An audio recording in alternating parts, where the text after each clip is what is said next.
ನನಗೆ ಗೊತ್ತಿಲ್ಲ ತಂದೆ. ಅವ್ರಿಗೆ ಅಲ್ಲಿಗೆ ರಾಹುಲ್ ಗಾಂಧಿ ಮುಗೀತಾ ಅಂತ? ಅವರೇ ತಾನೇ ವಿರೋಧ ಪಕ್ಷದ ನಾಯಕರು, ಅವ್ರು ಜೀವಂತವಾಗಿದ್ದಾರೆ ತಾನೇ.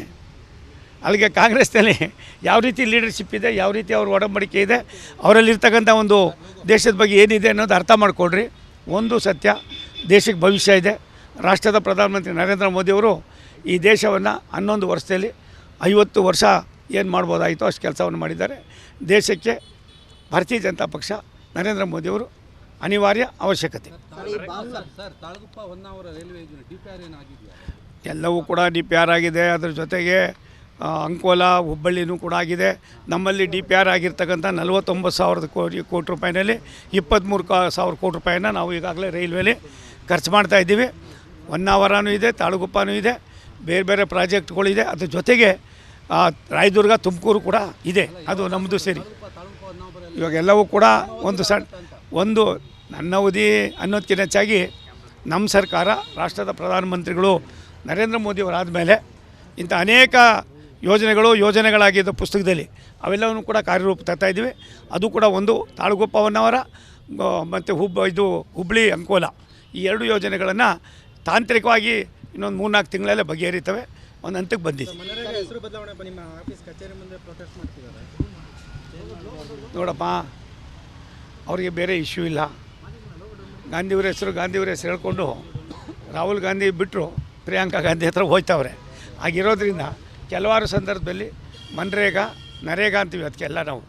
ಅದರಿಂದ ಏನೇನಾಗಿದೆ, ಎತ್ತೆತ್ತಾಗಿದೆ ಅನ್ನೋದನ್ನು ನಾವು ಇಷ್ಟರಲ್ಲೇ ಪ್ರತಿಯೊಂದು ವಿಧಾನಸಭಾ ಕ್ಷೇತ್ರದಲ್ಲೂ ಕೂಡ ನಾವು ಅದರ ಮಾಹಿತಿಯನ್ನು ಕೊಡ್ತೀವಿ.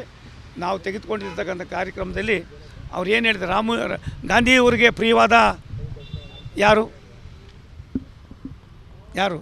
ಜೈ ಶ್ರೀರಾಮ್, ಆ ರಾಮನ ಹೆಸರನ್ನು ಇಟ್ಟಿದ್ದೇವೆ ವಿನ ನಾವು ಗಾಂಧಿಯವ್ರ ಹೆಸರು ತೆಗೆದು. ಒಂದು ನಿಮಿಷ ತಾಳಿ. ಇವಾಗ ನಾವೇ ಹೌದಪ್ಪ, ಭಾರತ ಸರ್ಕಾರ ಕೊಡ್ತಾಯಿತ್ತು, ಅದ್ರ ಬಗ್ಗೆ ಕಾಯ್ದೆಯನ್ನು ತಂದಿದ್ದೀವಿ. ಇನ್ ದ ಇಂಟ್ರೆಸ್ಟ್ ಆಫ್ ನಾವು ಪರ್ಮನೆಂಟಾಗಿ 125-150 ಜನ ದಿನನೂ ನಾವು ಕೆಲಸನ ಕೊಡಲೇಬೇಕು ಅನ್ನೋ ದೃಷ್ಟಿಯಿಂದ ಕೆಲವಾರು ಬದಲಾವಣೆಗಳನ್ನು ಭಾರತ ಸರ್ಕಾರ ತಂದಿರೋದ್ರಿಂದ ಅದನ್ನು ಅನುಸರಣೆ ಮಾಡಿಕೊಂಡು ನೀವು ಕೆಲಸ ಮಾಡಿದ್ರೆ ಆಮೇಲೆ ಬಾಕಿದ್ದು ನೋಡೋಣ. 40% ರಾಜ್ಯ ಸರ್ಕಾರ ಭರಿಸಬೇಕಂತ ಹೇಳಿದೆ. ಒಂದು ನಿಮಿಷ ತಾಳಪ್ಪ, ನಾವು ಕೊಟ್ಟಿರೋ ಬರ್ಸ್ತಾ ಇದ್ದೀವಲ್ಲ, ಬರ್ಸ್ತಾ ಇರೋವೆಲ್ಲ ಹೆಂಗೆ ನಡೆಸ್ಕೋತಾ ಇದ್ದೀರಿ. ಆದ್ದರಿಂದ ಇನ್ನೊಂದು 4-5 ತಿಂಗಳಲ್ಲಿ ಇವೆಲ್ಲವೂ ಕೂಡ ಚರ್ಚಾ ಇಶ್ಯೂ ಆಗೋದಿಲ್ಲ. ಇವೆಲ್ಲವೂ ಕೂಡ ಕಾರ್ಯರೂಪಕ್ಕೆ ಬರ್ತಕ್ಕಂಥ ಸಂದರ್ಭದಲ್ಲಿ ಅವ್ರ ನಡವಳಿಕೆ ಏನಿರ್ತದೆ ಅಂತ ನೋಡೋಣ. ಥ್ಯಾಂಕ್ ಯು ಅಪ್ಪ. ಅದು ಮಸೂದೆನೇ ಅಲ್ರಿ, ಪೊಲೀಸ್ನವ್ರಿಗೆಲ್ಲ ಒಂದು ಕಡೆ ಇವ್ರು ಕೊಟ್ಟಿರ್ತಕ್ಕಂಥ ಒಂದು ಒಳ್ಳೆಯ ಆಯುಧ. ಇದು ನಮಗೆ ಲಾಸ್ ಇಲ್ಲ. ಇದು ಲಾಸ್ ಆಗೋದು ಯಾರು ತಂದವರೆಲ್ಲ ಪಾಪದ ಕೂಡ ಅವರಿಗೆ ಸುತ್ಕೋತಾ ಇದ್ದಾವೆ, ನಮಗೇನಿದ್ದಿಲ್ಲ. ಅದ್ರ ಒಂದು ಸತ್ಯ, ಸಾಮಾನ್ಯ ಜನರ ಜೀವನದಲ್ಲಿ ನಿಮ್ಮ ದೊಂಬರಾಟ ಇದೆಯಲ್ಲ, ಇದು ಒಳ್ಳೆಯದಲ್ಲ. ನಮ್ಮಲ್ಲಿ ಇದ್ದೇ ಇದೆಯಪ್ಪ, ನಮ್ಮಲ್ಲಿ ದಿನ ನಡೀತಾ ಇದೆ. ಇವತ್ತು ಕೂಡ ಬೆಳಿಗ್ಗೆ ಫೋನ್ ಮಾಡಿ ಹೇಳಿದೆ ನಾನು, ಪ್ರತಿ ದಿನವೂ ಇದೆ. 360 ನಮ್ಮದು 12 ಲಕ್ಷ ಎಂಪ್ಲಾಯೀಸು, 65,000 ಈಗಾಗಲೇ ಎಕ್ಸಾಮಿನೇಷನ್ ಬರಿತಾ ಇದ್ದಾರೆ. ಅದರೊಳಗೆ ಅದೆಲ್ಲ ಒಂದು ನಿಮಿಷ, ನಮ್ಮಲ್ಲಿ ಅರ್ಜಿ ಹಾಕೋಂಗಿಲ್ಲ. ಕ್ರೀಡಾಪಟುಗಳು ಅರ್ಹತೆ ಇರ್ತದೆ ಅವ್ರಿಗೂ ಕೂಡ. ಅವರಲ್ಲಿ ಯಾವ ಕ್ರೀಡೆಗಳಿದೆ, ಆಯಾ ಕ್ರೀಡೆಗಳಲ್ಲಿ ಎಷ್ಟು ಮಟ್ಟಿಗೆ ಅವರು ಇದನ್ನು ಕಳಿಸಿರ್ತಾರೆ, ಅದರ ಮೇಲೆ merit on the basis of merit ನಾವು ತೊಗೋತಾ ಇದ್ದೀವಿ. ನಾವು ಕೇವಲ ಕರ್ನಾಟಕದ ಲೆಕ್ಕ ಹಾಕೋಲ್ಲ, ತುಮಕೂರು ಲೆಕ್ಕ ಹಾಕೋಲ್ಲ, ದೇಶ ಲೆಕ್ಕ ಹಾಕ್ತೀವಿ. ನಮ್ಮದು ದೇಶ. ನಿರ್ಭೀತ, ನಿಷ್ಪಕ್ಷಪಾತ, ವಿಶ್ವಾಸಾರ್ಹ ಸುದ್ದಿಗಳಿಗೆ ಮತ್ತೊಂದು ಹೆಸರಾಗಿರೋ ನ್ಯೂಸ್ 18 ಕನ್ನಡ ಈಗ ಆಪ್ನಲ್ಲೂ ಲಭ್ಯ ಇದೆ.